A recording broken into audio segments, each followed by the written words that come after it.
This is the Harbor Management Commission Mooring Committee meeting Friday, August 14th, 10 a.m. All members of the public have been placed into a listen-only mode. The public is encouraged to send any comments on this meeting to me at, I'll spell it out, Tango Zulu India Papa Oscar Romeo Alpha Hotel at Mike Echo at me.com. Immediately after the meeting, there will be no live public comment during the meeting following the rules set forth by the town of Fairfield for COVID-19 virtual meetings. The first item on our agenda, Ed, is a Harbor Master's report. Okay. I guess first and foremost on everyone's mind is our recent storm. There were some mooring adjustments to be made. The winds from Isaiah created such a tremendous force that it physically lifted at high tide several of the wall moorings across the harbor. No major damage. There was some minor damage to a couple of boats, which is still being assessed, and so that's an ongoing issue. But all in all, my thanks go out to the Pequot Yacht Club crew, who really did exemplary service to the town and to the Harbor Commission by physically removing the boats that drifted, relocating them to vacant moorings, and then within a day or so removed the moorings that had drifted across the harbor. This was at the throat of the harbor where it opens up into the lower anchorage. Those moorings will not be. I had a consultation with Jeff Engborg, and we decided that it would be in everyone's best interest not to replace those anchors in their original locations, just due to storm damage and erosion, and also because this fall all of those moorings will be removed for inspections and readjustments. So I thought that was a wise decision to be made. On other accounts, online mooring, we still have some outstanding issues that need to be resolved, which that's, again, an ongoing project. We do have a couple of new waitlist applicants, and I've also been informed in the past week to 2 weeks of a couple of people who will not be returning next year as they have sold their boats. I think that's about it. There's a few things on the agenda that I'll reserve comment for, but that's my brief report today. Okay. The second item on our... any questions on the Harbor Master's report, and then I'll go on to the second item. Ed, this is Jeff. Was there any change in the sand bar at the mouth of the harbor as a result of the storm that was visible? I went out a couple of days later. I borrowed a boat from Pequot, and I think it has changed a little bit. From what I heard from talking with a couple of people down at Yee Yacht Yard, there was a lot of surf action coming right across that bar area from Country Club of Fairfield. So it may have changed a bit. Okay, thanks. I'm not sure that it needs a complete new survey, but it's the wind direction, and there was no impediment to the wind at all. Mm-hmm. And it came at high tide as well. So, and it was persistent, as we all know. So. Yeah. So Ed, okay. on the storm damage, do you think any of the folks who had boats on that string that was lifted and dragged, were any of them at fault for not having tied down, secured, gotten rid of extra canvas that would have given the boats extra windage? I mean, is that something you need to think about? I don't believe so. I could be wrong, of course, but I think everyone did due diligence. It just happened. It was a combination of circumstances. Yeah. High tide, high winds, and from unfortunately the wrong direction for the moorings. And it's just. I was pleased that. You didn't have 4 or 5 boats stacked up against 4 or 5 other boats, and then leaning on that on the western wall, and then you would have had such a mess to clean up. But no, I think everyone did their due diligence. It's just the way that it worked out, and I think we were just fortunate that it was limited to the minor damage that it was. Okay, good.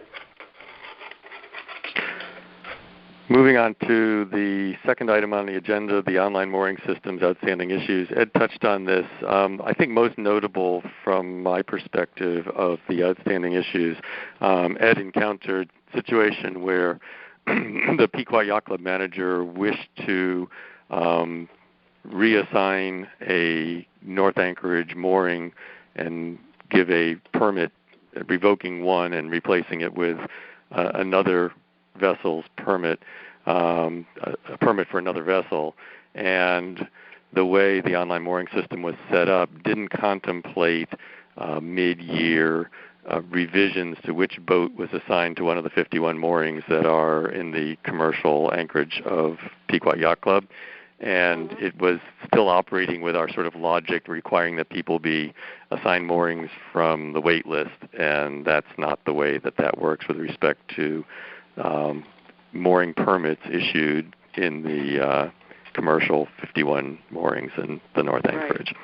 So Ed's been working with Online Mooring on that, and I think you had indicated that we believe that they may have now corrected that logic. Is that correct, Ed? I believe so. I will be checking that thoroughly today. Okay, so we'll know more on that. But in terms of processing stuff, that seemed to be the big issue that we were brought to our attention. Not surprising. It was just a misunderstanding, I think, on Online Mooring's part as they set up our version of Online Mooring last fall. Correct. Right. Any comments, questions on that piece? It's complicated because if you think about it, the way that assignments work for mooring permits is a different whole process with respect to the commercial North Anchorage moorings. And of course, our rules still only allow one vessel can be assigned to one mooring, whether or not it's in the North Anchorage. So one of the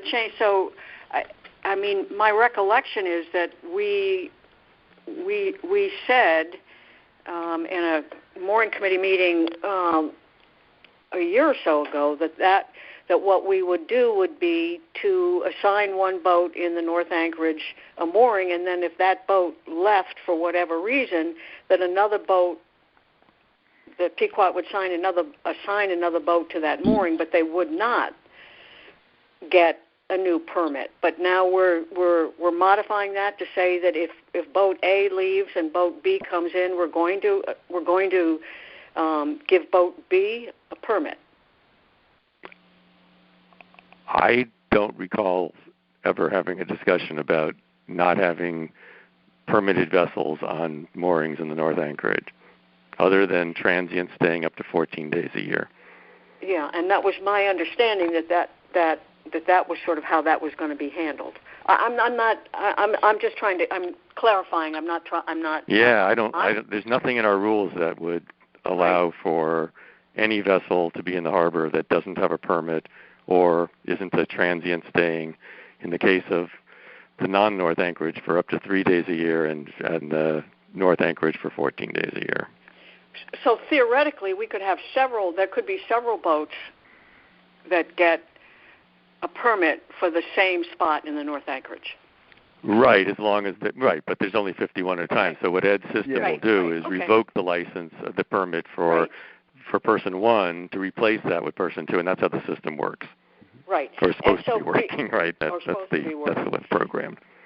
And so in order for Ed to issue that particular mooring to a particular person, the first one has to be revoked, and then it becomes available, and the second person is assigned by Jeff to that mooring. Now we could do that in the town anchorage area too, then. Right, and that's how our waiting list system works. That's where this waiting list system does apply. That comes in. Right. Right. What the logic problem was, that it was trying to apply the waiting list logic to the North Anchorage replacement by Jeff Engborg. Right. But this is. So. But I guess the other piece of it is that we will be doing this now. Could happen mid-season as opposed to happening at the beginning of the season. Oh, right. I mean, and that can happen because Jeff is assigning people to us in December. He's telling us about the next year, and people's lives change and things happen, and so it's not surprising that somebody that was on the original list gets changed any time after the original provision from the club in December. Right, but so are we prorating fees? We don't have any provision for proration in our rules and procedures, so the fees are the standard fee if somebody wants to take a permit. Okay.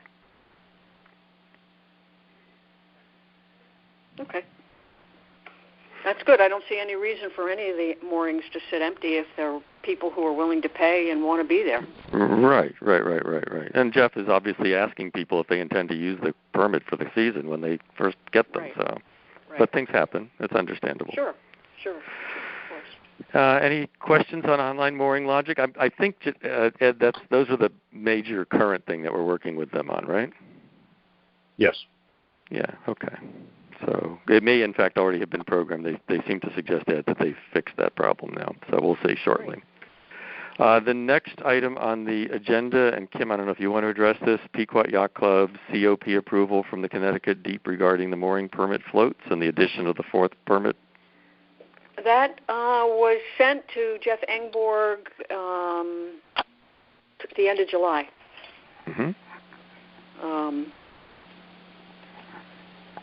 And granted with the general statement that if other permits and other approvals are necessary, that the yacht club will get them. But it was granted. Right.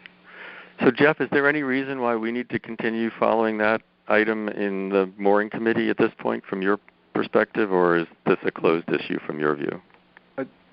Well, there was one topic that came up after the approval was granted, and we discuss this. But anyway, but first, the yacht club will need. Have they already received the permit from the harbor master from Ed for placing this, or do they now have to apply for that permit?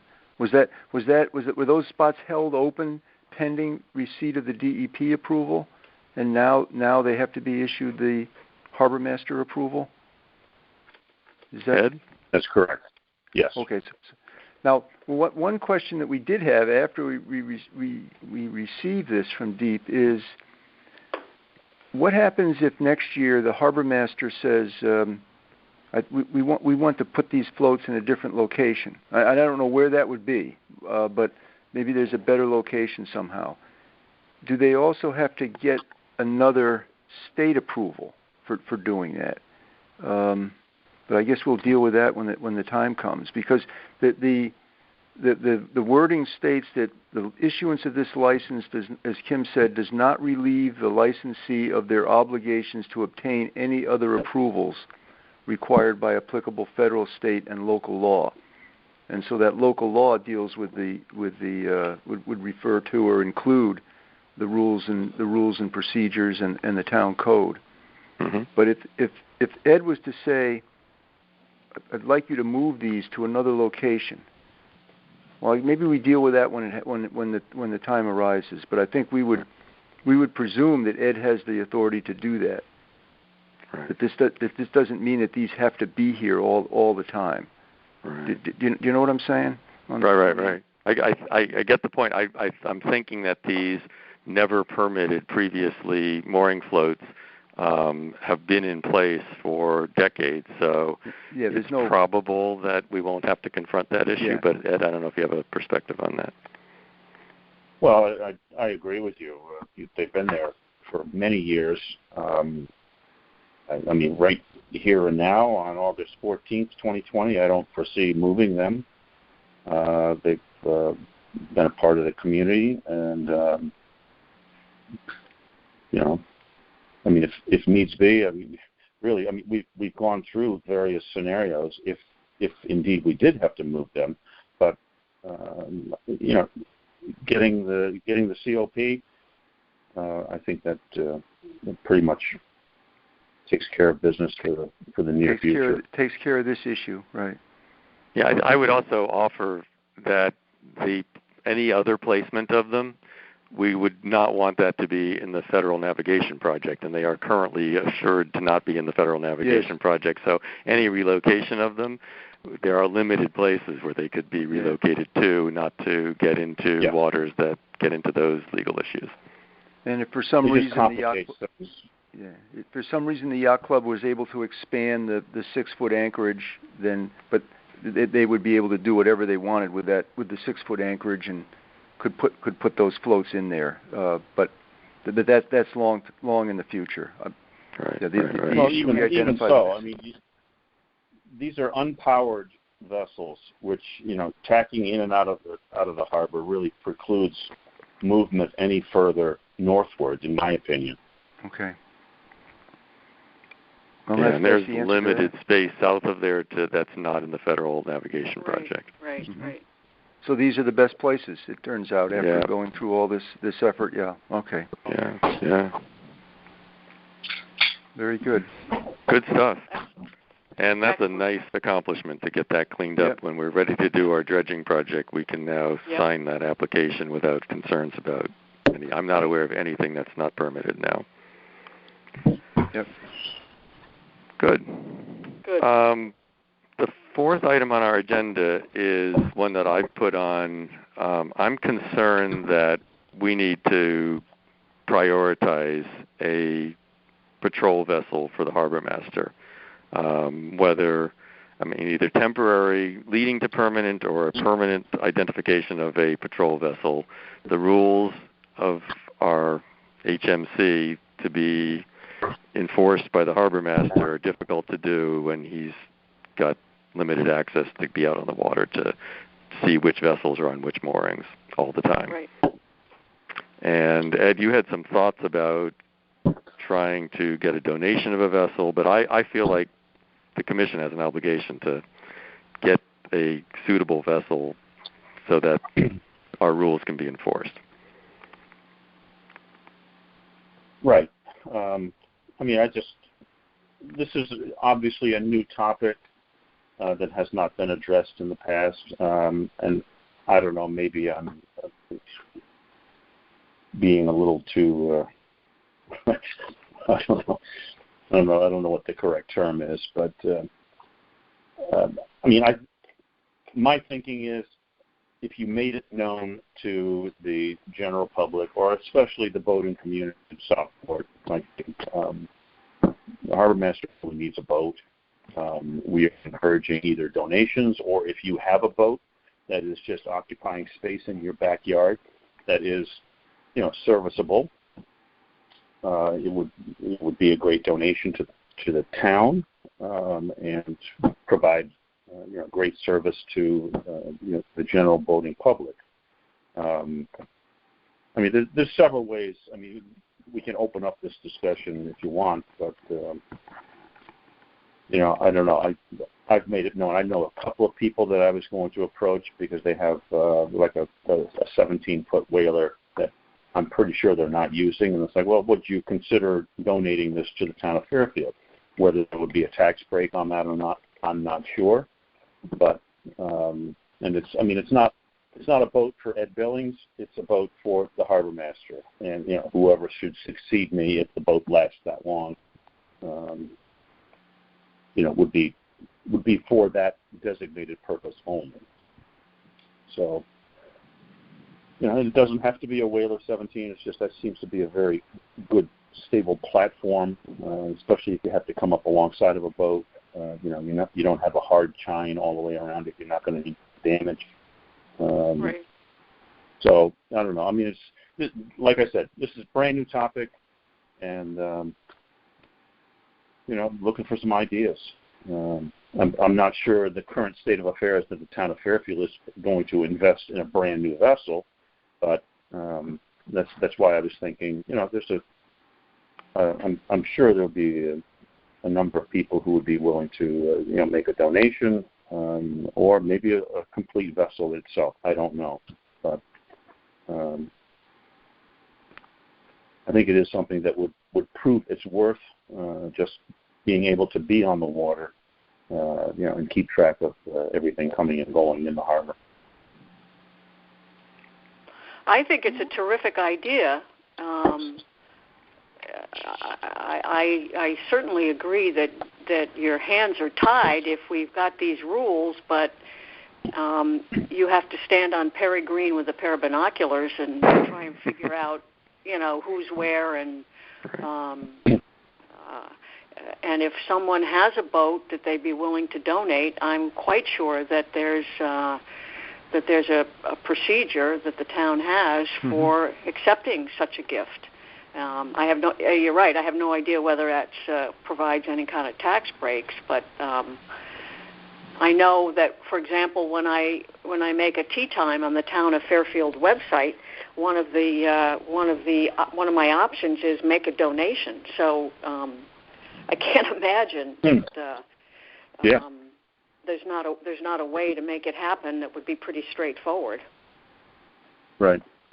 And I'd be happy to check in with Jen Carpenter in the First Select Woman's office and just ask her if she could head me in the right direction. Sure.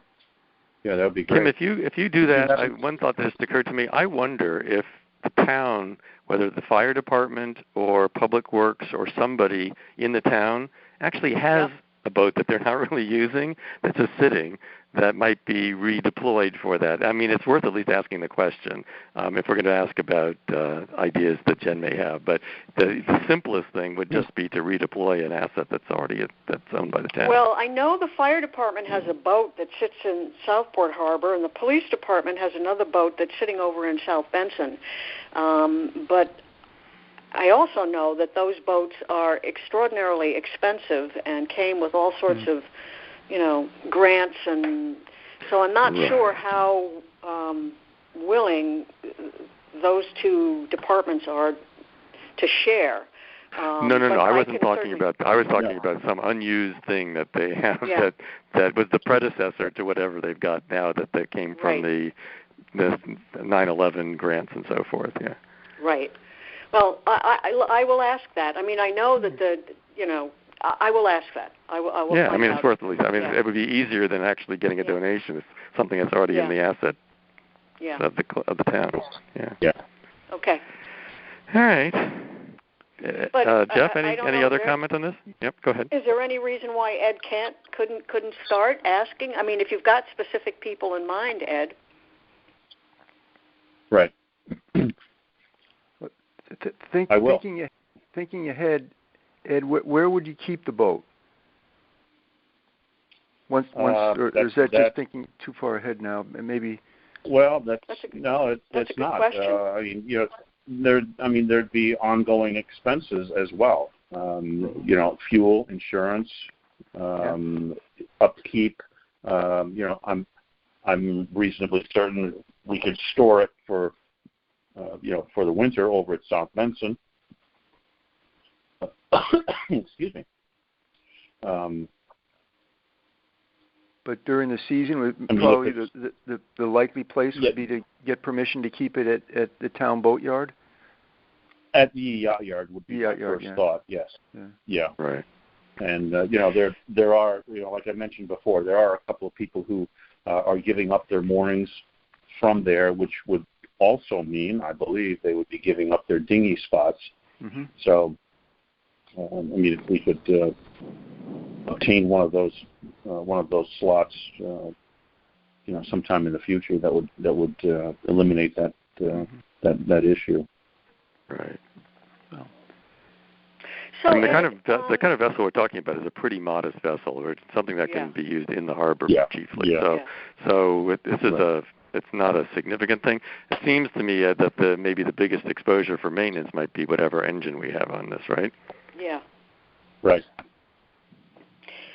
So, Ed, just to kind of move this along, since we have a meeting next week, and if a full commission meeting, and if Jen Carpenter is able to give me some really concrete information about how to accept the donation, or whether that somebody other department has a boat that's just sitting unused. I mean, we might be able to proceed pretty quickly to get something. Could you perhaps, would it be appropriate, you think, to come up with a sort of an outline of what kinds of expenses? How much would insurance be? What would, I don't know, just a number, so that if we wanted to proceed on this, we have some information to share with the other commissioners. Maybe get sure. This, I would imagine. I mean, something like insurance. I think that would be probably go underneath the DPW umbrella. So I think. I mean, in all honesty, I think it will be a modest increase. Annual maintenance. I could try to work up a figure for that. Just really kind of quick and dirty, so we have some idea. Sure. Right. To put a limit on it, and I think people would be very happy to authorize some amount of money, but I think we'd want kind of an upper limit number. Not to exceed kind of thing. Exactly. We could get that. This does feel like a 102 account valid expense. Yeah, this is totally. Clearly related to moorings. Totally. So we can control whatever we can authorize it, and it's not a budget issue. Right. But I agree we should know what the expense is estimated. Yeah, I guess it kind of depends what the status is of the engine. If it's a 35-year-old Evinrude, that's a different situation than if it's a recent engine that's not going to require. Right. So we sort of. I've got one of those. If you want one, I have one. I have a 2-horsepower Honda. That'll take you around. I have a pair of beautiful oars. I'd be happy. There you go. So. Just an upper limit number, and whether or not it goes under the town, whether DPW or the town picks up the insurance or whatever. But just so we know what we're looking at, and if we have to go back to the town, we have kind of a rough and dirty, estimate. Yeah, it's sort of apples and oranges, but I might ask the Stamford Harbor Master what the expenses are. The Harbor Commission in Stamford covers the expenses. They own a boat that the Harbor Master uses, and I know they cover the expenses. I might just ask him what the annual expenses are, but they have a more substantial boat than what Ed is envisioning. But I'll ask. I can ask. Yeah. Okay. Good. Okay. Good. That's great. Good. So just for my minutes here, so we're going to put this topic on the agenda for next week's Harbor Management Commission meeting? It'll have to go. I already sent the agenda to Betty, and I think she's, as we speak, distributing it to everybody. So we'll put it under new business, or it can be part of the mooring committee report. Okay. Okay, good. I have another just thought that not to prolong the meeting, but for what it's worth, remember, and I'm thinking about because of the aftermath of this storm and the good conditions of all the moorings and the responses, but just thinking back that it wasn't too long ago that the town put out a RFP for the mooring maintenance services, and based on a few $100s difference, selected a contractor from a distance away from the harbor. And as it turned out, that contractor wasn't able to do the properly or satisfactorily do the job for the inspection and maintenance. But also, if there was ever an event like this that created a potential problem or a real problem in the harbor, having a contractor remotely away from the harbor, I think would just be not acceptable or would really would not be able to respond as well as the yacht club can. I mean, but I don't know that we ever want to get into that situation again where the services are put out to bid like that, because I think you could make the argument that these services are part of the agreement with the club for boating services in the harbor at cost. But just thinking about if there was a company that was located a distance away, it would be impossible to respond promptly in such an event. I completely agree, Jeff. I mean, this is a great example of the advantage of having them nearby. Right, and that's a great point. Yeah, the proximity matters. Right, when you need it most. Right. I agree 100%. Right. The last item before new business on today's agenda was a status update from the Harbor Master regarding provision of the current mooring assignment list and mooring waiting list to the Fairfield Department of Public Works under our rules and procedures. Ed? Yes, I'll print that up. Let me finalize these. I do have a couple of other people that have just registered for the wait list. Some of them have not paid as of yet, but I'd like to get that updated. So can we put a date, not to go past that? I'll get that to them. Sure. What would you like to do? What date? What's today? Today's the 14th. I don't know, 10 days. Sure. Is that adequate? That's the 24th. I'll try to do it. I'll try to do it sooner, but. Okay. Very good. All right. Excellent. The rules don't specify when in the year we have to provide it, but it's clear that we need to provide it every year. So we'll be in compliance in 10 days or less. Good. Any new business for the mooring committee of the Harbor Management Commission today? Okay. Hearing none.